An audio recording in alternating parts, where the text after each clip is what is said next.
So basically what this is though, you're the first ever one to do it, so thank you so much for agreeing to come on. No problem. But the idea is it's just a podcast sort of like interview, but like not super serious. Yeah. We want it to be a little more lighthearted, just to like to learn a little bit more about the players. We'll talk about the game, but we also kind of want to get like a little deeper than that if we can, like just to learn a little bit about their life. Or it's just like lighthearted. It's kind of just a conversation. Yeah, I got you. There's cameras there, but you don't got to worry about that. Yeah, I got you. But I thought it was kind of funny. I just want to say, like, how you agreed to do it. I was like excited to bring this up because basically what happened is I just like walked into you in Kroger. Yeah. Like I was just walking into Kroger. I was walking out and you're walking in. And I was like, yeah, you wanna do like a podcast next week? And you're just like, sure. Yeah, I had no problem. I was like, when you asked, I tried to like, when people ask me, I just try to say yes. Yeah. Because Wally, he always has me like, I don't know how many times he signed me up to like to speak at something. Who? Wally. I'll call my coach Wallace. Oh, I call him Wally. Okay. I call him Wally. But he'll sign me up and he's like, you're fine. And he would just sign me up for something. And I would just be talking like, it'd be so unexpected of what I'm going to do. So I'm just kind of like, whenever these stuff come up, I'm just like all for it. Wait, that's super interesting. Because like most people, like you probably know, like most people are super afraid of public speaking like that. I am like in front of people, but it just, the more you do it, it's just something you're not comfortable with. I'm just so used to it now. I'm just getting out of my comfort zone. Especially like would you say like you have a leadership role on the team? Yeah. Like I'd imagine. Like especially that, like being able to public speak and just convey what you mean, your words. Yeah.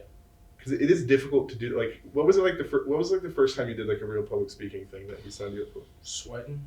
I remember it was probably in high school. It was public speaking class. It was an assignment, and I remember I had to. It was this was when I was with probably the scholar students. This is when I started taking college classes. I was scholar students. I wore a shirt and tie, and no one else wore a shirt and tie. So I wore something completely different than what everybody else was wearing. And I remember just going up, and I was like legit like sweating because like I just never had to like really. I wasn't used to that class, and it was just totally new. But I was like I was friends with all my good friends were in that class, but yeah, I was so nervous. I was sweating really bad. I was stuttering. It was bad, but I tried. What were you presenting on then? I don't even remember. I think it was about probably had to be about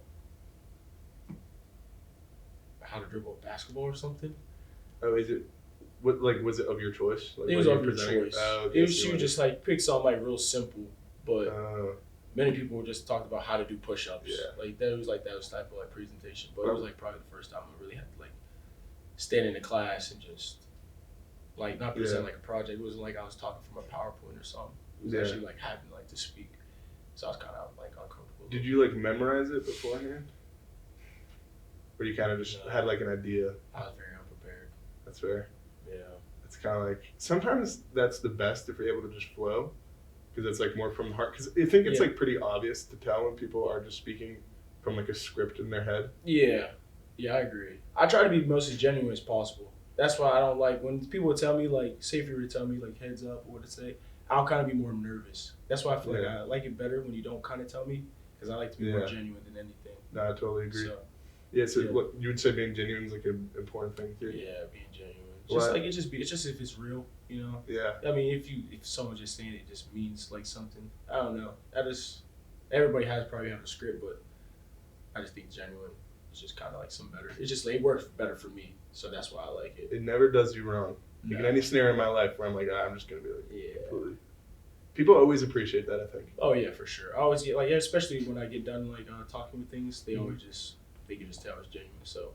Do people say that about you a lot? That's a quality you have. Yeah. Dude, that's really good. Yeah. Wait, going back to the presentation, I'm kind of curious because it was about, just like the dribbling the basketball. I can barely dribble the basketball. So right now? I'm terrible. I'm a terrible ball handler. You think so? But Kyrie's your guy. I wish I could dribble like him, but. So is there any like players that you've tried to like model your game after? Or like your, I don't know, role model? I don't know. I can't say because it would just be like, nah, that ain't it. Yeah. Or at least like someone, like is Kyrie still your guy? Yeah. But you said more JT now? More JT. I see. He gets too much hate, man. Wait, I'm kind of curious. So when you first came in here, you were talking about Kuzma, just to bring it back to Franciscan. So could you explain that a little bit, like the Kyle Kuzma thing? The story behind him. Well, actually, our coach was just telling us before we started practice that he used to coach. First coached in like 1958, and that's when you like go in the gym. You see that big banner on the wall that they won a national championship for small colleges.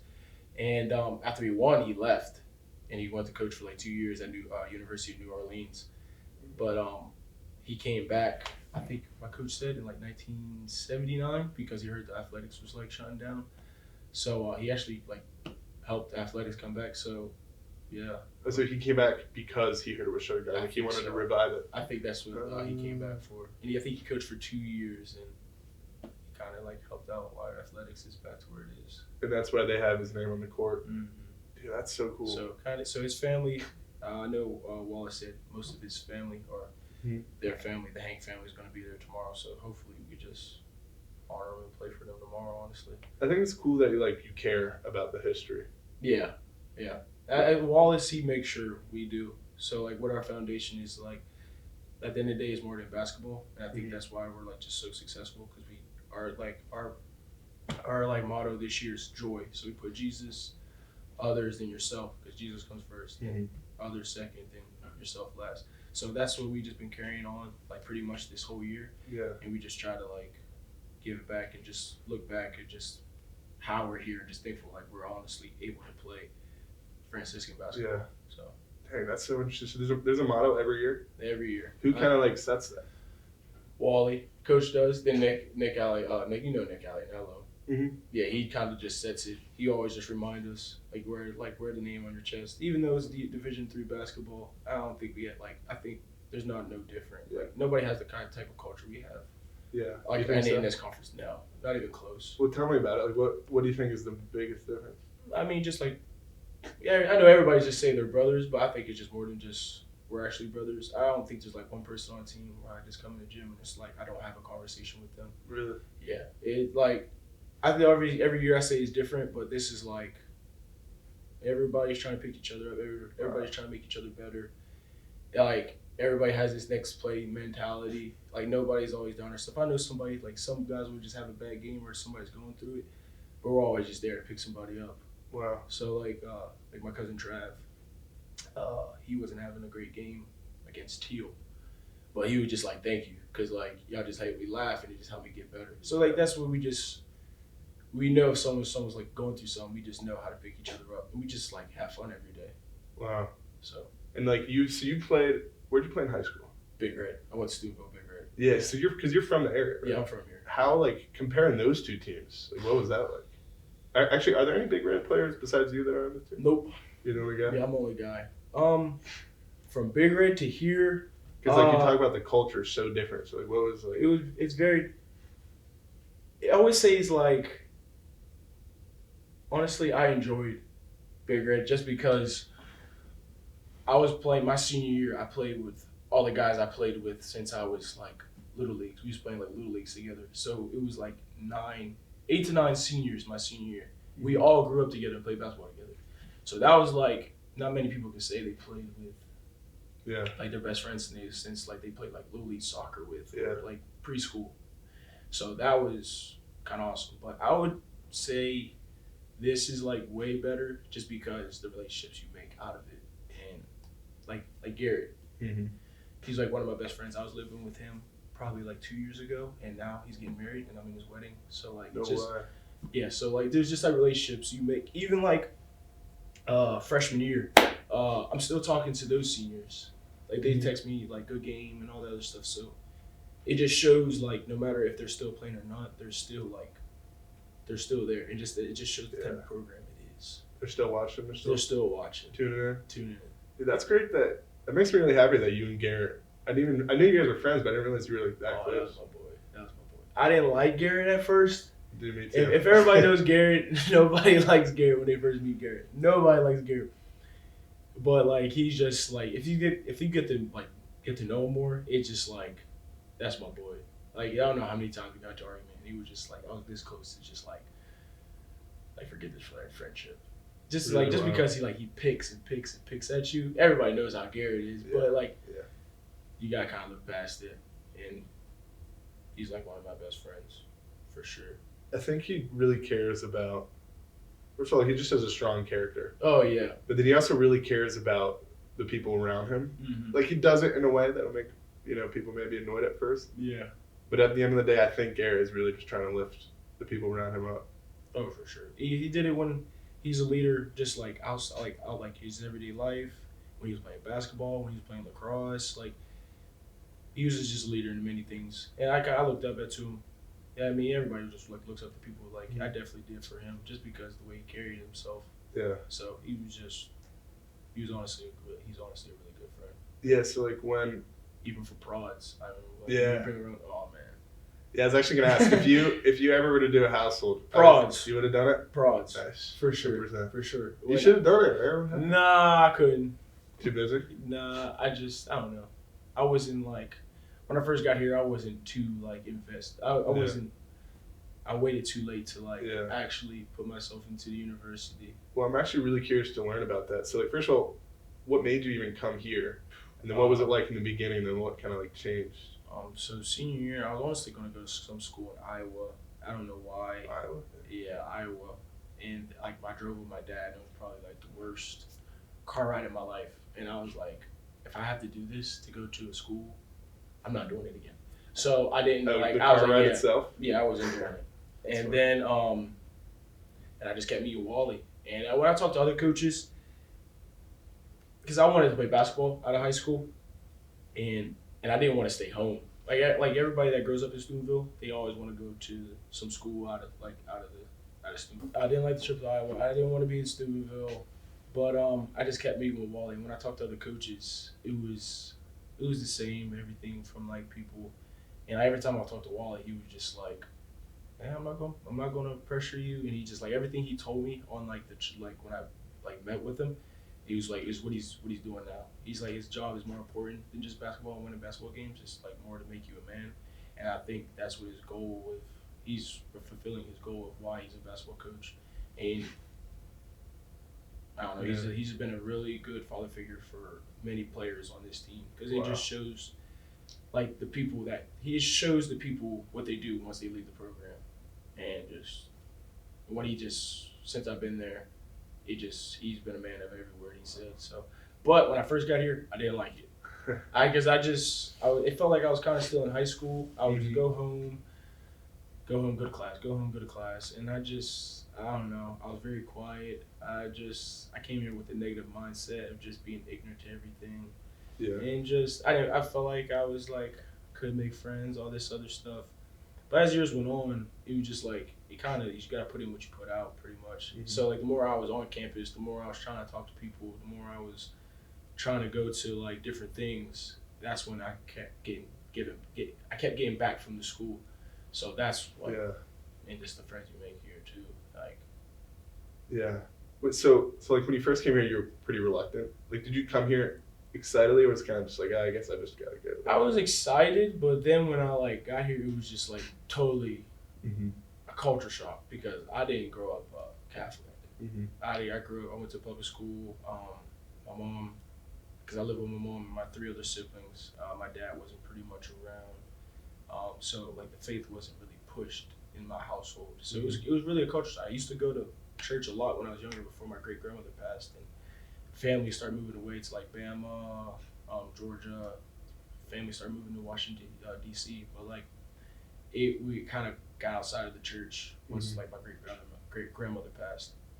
But kind of going here, I came here for a reason because now I'm an RCIA, so I'm supposed to be getting baptized soon. Again, Easter. Yeah, wow. So Easter Vigil. Have you been to that mass before? Yes. Crazy. Cried. It really is the craziest mass. I cried last year. Wow. It was awesome. Wow. Yeah. I'm so interested. It was my first time, so it was awesome. I'm so interested. Just like what? So okay, you came here were you Christian or any denomination?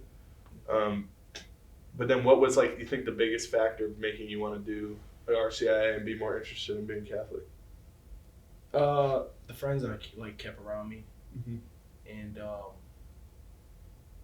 just seeing like they like the way they also just the way they carried themselves and just how they were in their faith, and just even Wally, but once again how he just pushes us and just on how to be a man of faith, and just being around the university too. He's just so many great people around here, so it was just and I just wanted to get deeper into it, and it just.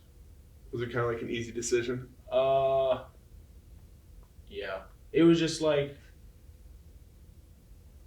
how's the word to say? It was like if you wanted to like, everybody say, oh, I'll start going to mass, then you just like, okay, I'll go that next Sunday, or I'll go that next.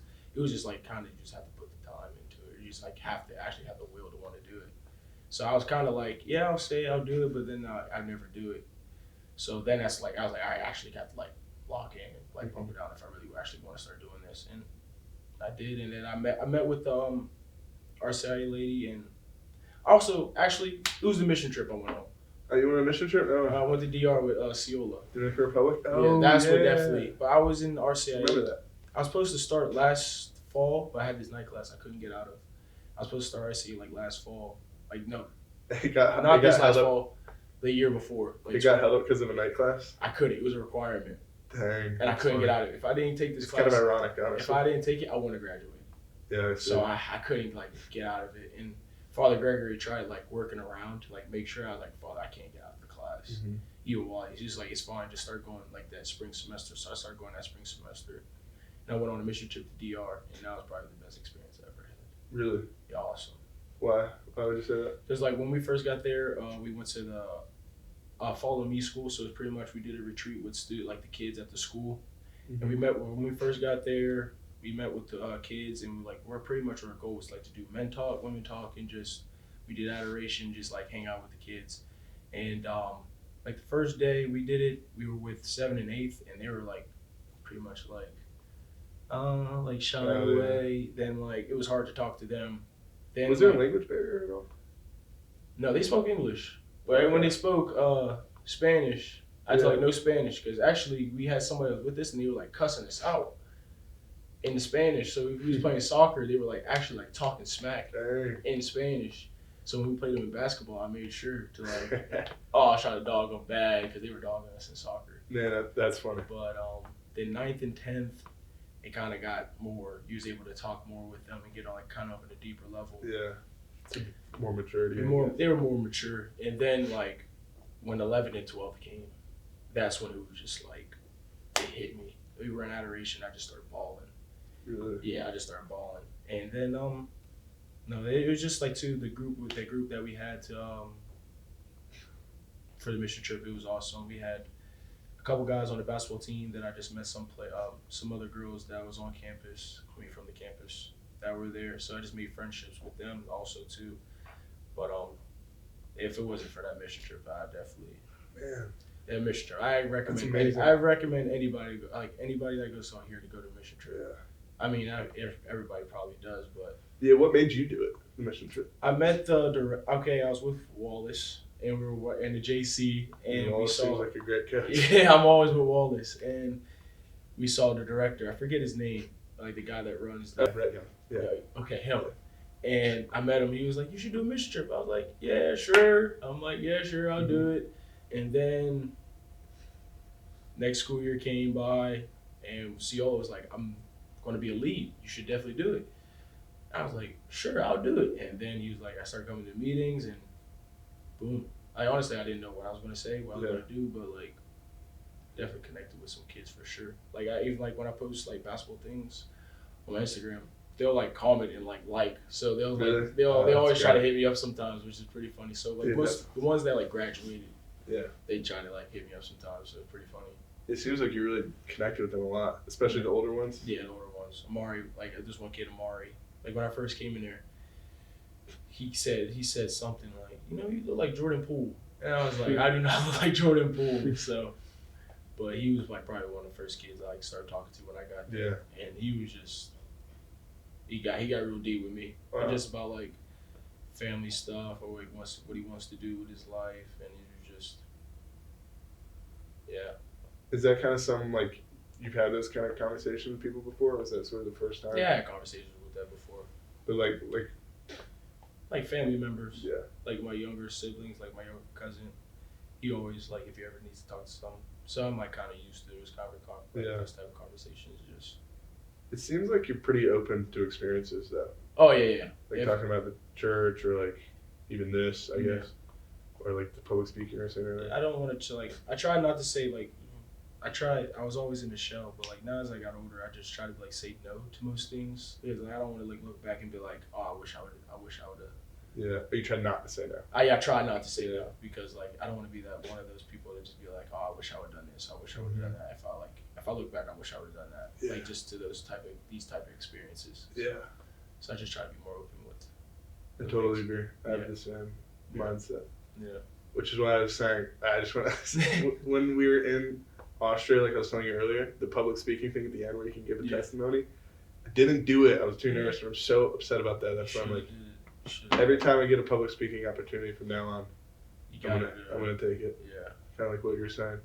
Wait, actually, but I did kind of want to hear your experience in Austria, though. You tell me a little bit about it. Okay. When we first got there, it was hot. So, it was summertime. The flight, we got off the plane, we're trying to get our luggage, and we go hike to a castle. And we just got off the plane. Is it Dernstein? I don't remember. It was on our way to Gommen. I know that for sure. Okay. And that was dying. That was probably, we was like, dude, can we just like go home? We were just on the plane. Can we like get to the hotel? But when we got to Gommen, it was awesome. I mean, we was only there for 2-3 days because we played a game up there. We was we played. Wait, tell me about that. So it's a private trip just for the team? It was pretty, Because you guys aren't allowed to go during the semester. No, because first semester. If you go during fall, you miss pretty much. If you go like either fall or spring, you're missing the whole season because our season starts probably. I mean, we start like practice like probably a week or two into school, so we're practicing from like August September till like February. Yeah. And then we start spring ball. Well, I'm not this year, but spring ball in like April, right after spring break. So it's like all year basketball, pretty much. So you can't do Austria during the semesters. So they set up like a private thing just for the team to go to Austria over the summer. This was last summer. This was like past August. Like going into this school year, we went probably a week or two before school started. Mm-hmm. Yeah, but we went to Gommen, Salzburg, and then we went to Vienna. And I think my favorite was I like Vienna. I'm not gonna be Salzburg just because it was chill. And, like it was kind of nice seeing like the old town, like walking around. And Vienna was just crazy because it was like there's so many people. Cool. It was crazy. It was honestly cool because like you got to just see like the historical stuff. Mm-hmm. It was awesome. You see St. Stephen's? It's like the huge church in the middle of Vienna. Yeah, I think we went in there.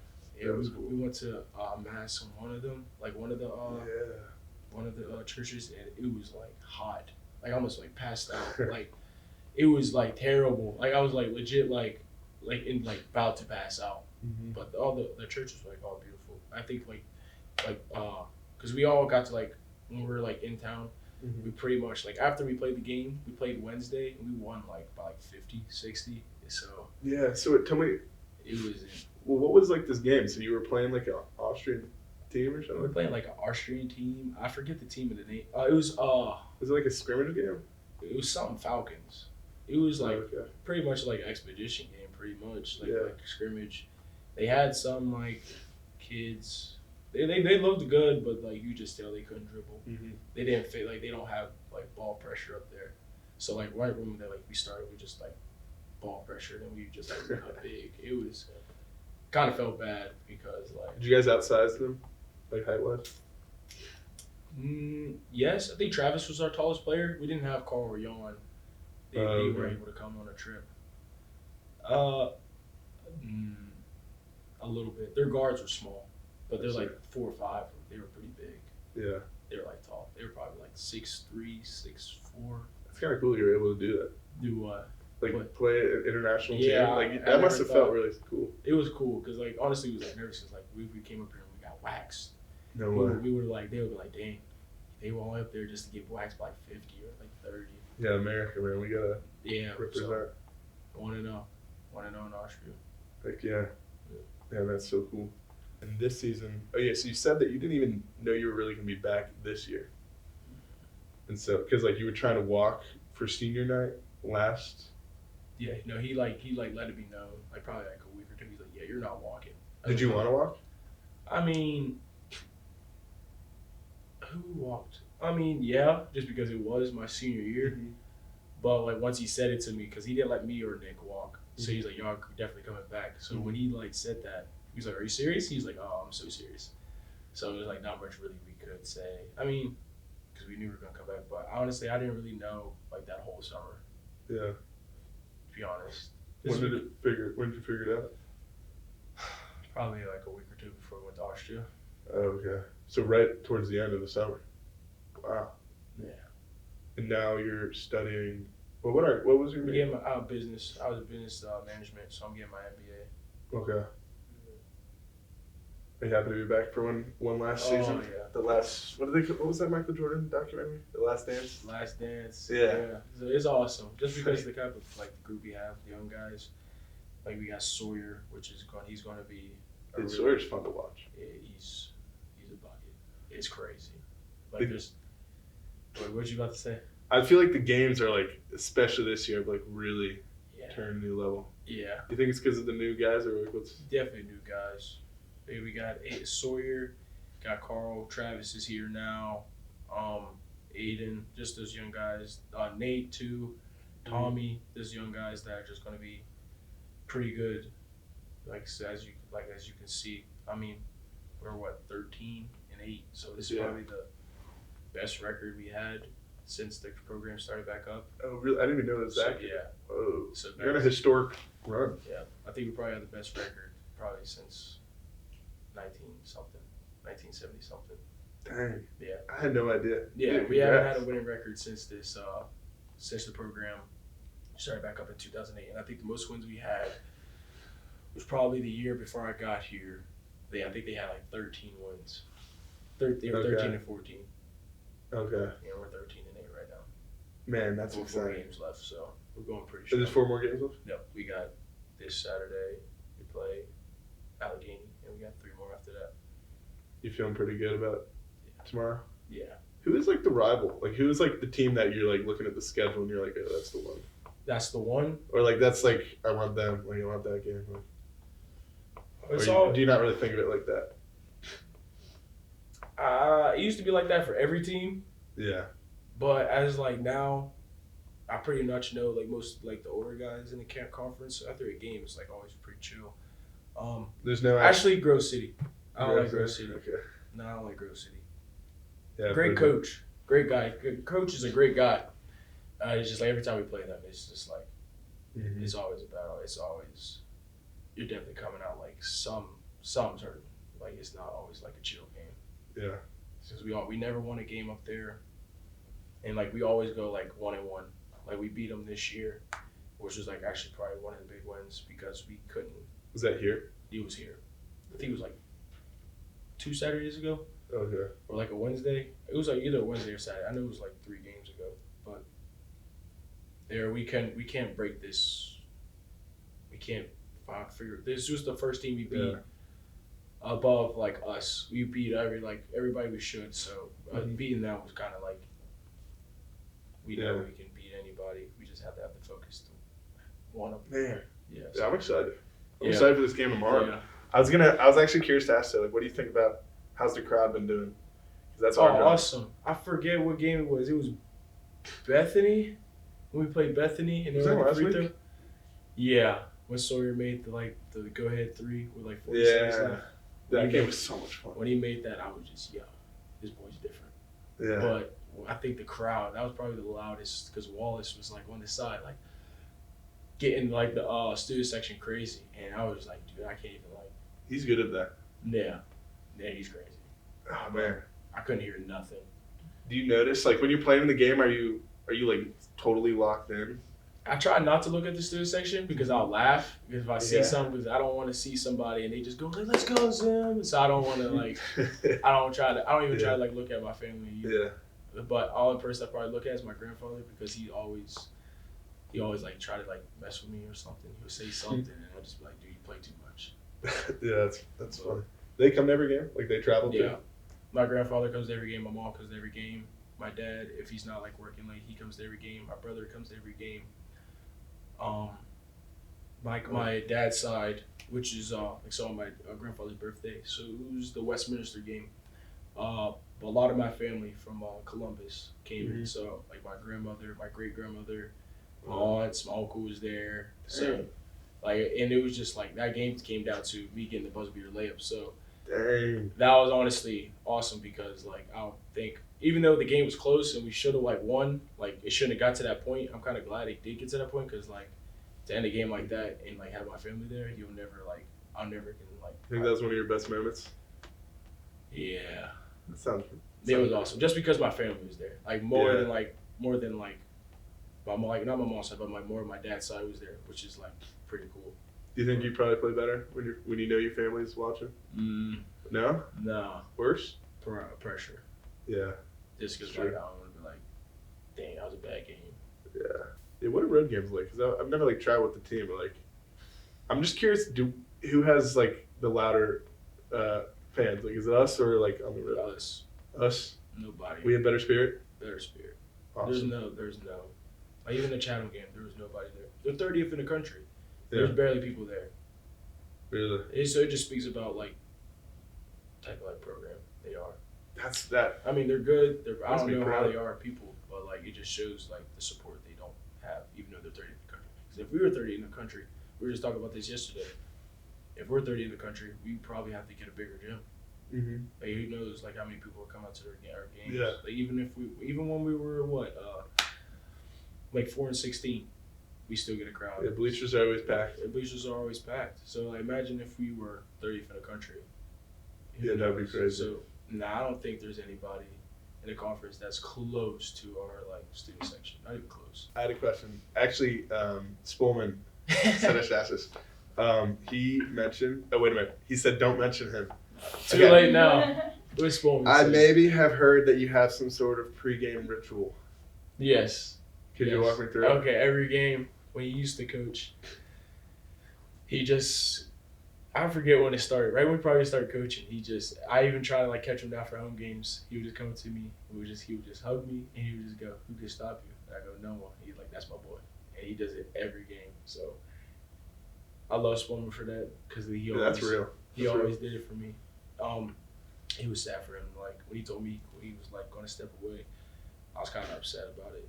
Like most players, like they joke with Spolman, but he was just like that comfort. Like say if something's going wrong or if I needed help with something, he was definitely that guy I just talked to after. So I love Spolman for that. He's still my guy. Even like if like before a game, like usually we go home, I try to mess with Spolman. Like if I stay on campus, like before a game, because usually I go home and come back for like to watch the girls game. I like BS with Spolman for a little bit. Yeah. So, yeah, that's my guy. That's so funny. That's so real of him. I didn't think he was gonna tell anybody he does that. Well, he didn't say explicitly, but he just mentioned that there was some sort of pregame ritual. All right, Spolman. So, Yeah, that's nice of him though. Yeah. I imagine that probably helps a lot. Yeah, it did. It's like little things like that. I feel like it did. Just to like a little, like to relax a little bit. Yeah. And he'll do it like even at halftime. Wait, real quick. Mm-hmm. What's the best workout music? Workout music? I had a debate with this about someone like 2 days ago. I can't say. You don't have a go-to? I listen to all different type of music. Fair. I'll listen to rap when I work out. Yeah. I probably listen to like some Daniel Caesar. Sweet. I listen to Daniel Caesar. I don't really know him that well, but I imagine that's. Yeah, he's a good R&B. Oh, okay, R&B. I'll listen to like R&B or SZA. Oh yeah. You know SZA? I know SZA. Yeah. I try not to listen that much rap. Yeah. Or listen to some country.